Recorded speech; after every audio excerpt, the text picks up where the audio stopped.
Hola, buenos días. En este video voy a responder a una pregunta que recibí yo.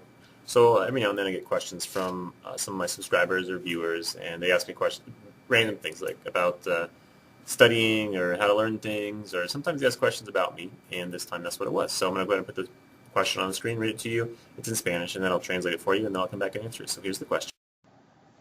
All right, so the question reads as follows. Hola, señor Balas. ¿Qué es lo que más te costó aprender el español? ¿Los verbos, los subjuntivos, la pasiva, los acentos o la pronunciación o quizá otras cosas? Un saludo desde Madrid. So the question reads as, hello, Señor Bellis. Basically, what was hardest for you to learn in Spanish, or about Spanish? The verbs, the subjunctive, the passive voice, the accent marks, the pronunciation, or perhaps something else, or some other things? Greeting from Madrid.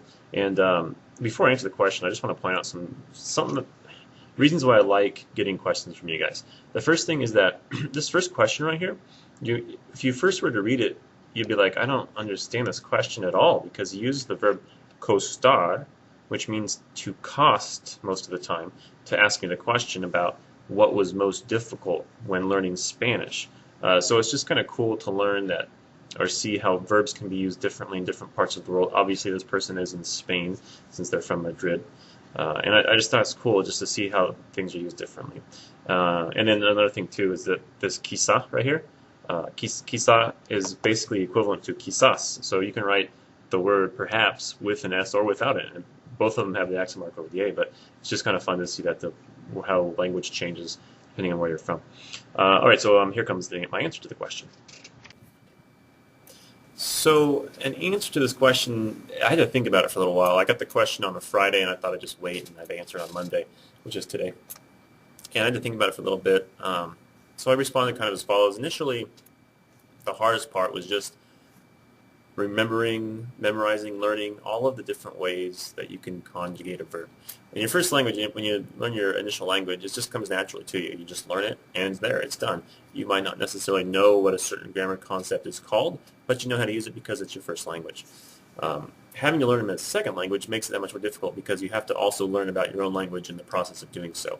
So just all of the different ways you can learn verbs. I mean, just to name some few that you learn in Spanish in high school that I teach, you could have the present tense, the preterite, the imperfect, the future tense, the conditional tense, the present perfect, the past perfect, the future perfect, the conditional perfect, the subjunctive, the imperfect subjunctive, the commands. There's 12. I know I'm missing some things, but there's so many different things, so many different ways to conjugate a verb. And initially, that's what's the hardest part is being able to just know what you want to say and put the verbs in the right form. That was really hard. The pronunciation, while I imagine that I probably still sound very much like an American when I say things in Gringish. When I say things in Spanish, I almost said Gringish, as though I'm a gringo. Most Spanish speakers that I've spoken to have said that I have a good pronunciation. I have to take their word for it. I don't know. I will never know what I sound like to a Spanish speaker because I'm not a native Spanish speaker. So I have to take your word for it. Whether or not you think I'm good or bad, I don't know. It's what it is. So pronunciation hasn't been the biggest struggle for me. First off, it was the verbs. Eventually, you get to part where you have to learn concepts. And a couple of the hardest concepts in Spanish to learn are, one, the preterite versus the imperfect. Initially, it just seems like such a daunting task. And then finally, hopefully you eventually come to this realization that it's really just a matter of completed event, ongoing thing in the past. And from there, you just go with it. And maybe you'll make a mistake here and there, but you're going to be understood, probably, I would think, by a Spanish speaker. They might just sound kind of weird if you choose the wrong one.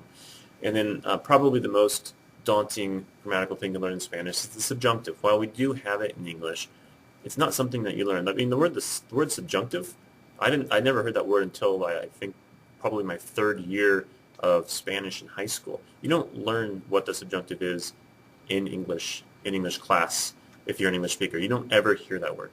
So it's basically this brand new concept that you don't ever use. You think you don't use it. And there are so many different instances in which you have to use the subjunctive. On my YouTube channel, I created a playlist just for the subjunctive. I think I have like 13, 14 videos on various formations of the subjunctive because it's such a vast concept.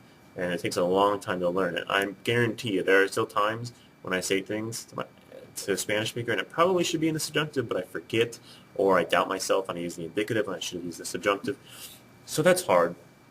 And then probably right now, the hardest thing about where I am is that I work in a community where there are very, very, very few Spanish speakers. At the school I teach at, there's only one Spanish speaker.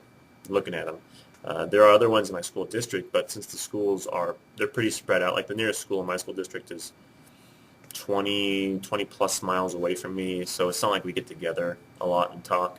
I don't really have very many friends that are Spanish speakers. My cousin, oddly enough, she's a Spanish speaker, and so is her husband, but they live, like 100 miles away, so I don't see them very often. So opportunities to speak Spanish do not arise often for me, which makes it hard. So that's probably my current greatest difficulty, is just finding a place or scenario where I can use what I know or expand on what I know, learn more, really. I have to seek out places where I can learn more, and YouTube right now is a great way to do that, because you guys comment things on my videos and say, you said this in your video, and actually this is how you're supposed to say it. And sometimes I've made mistakes, and I've learned from those, and I thank you for that. Sometimes I'll see people make comments like, actually, you can say it this way in your country, and people say it this way in their country. And hopefully we can all learn from things like that, and that's ideal. I feel like I'm getting off topic, so I'm going to kind of end the video there. That was it. That's my answer to the question. So thank you for that, and we'll see you next time.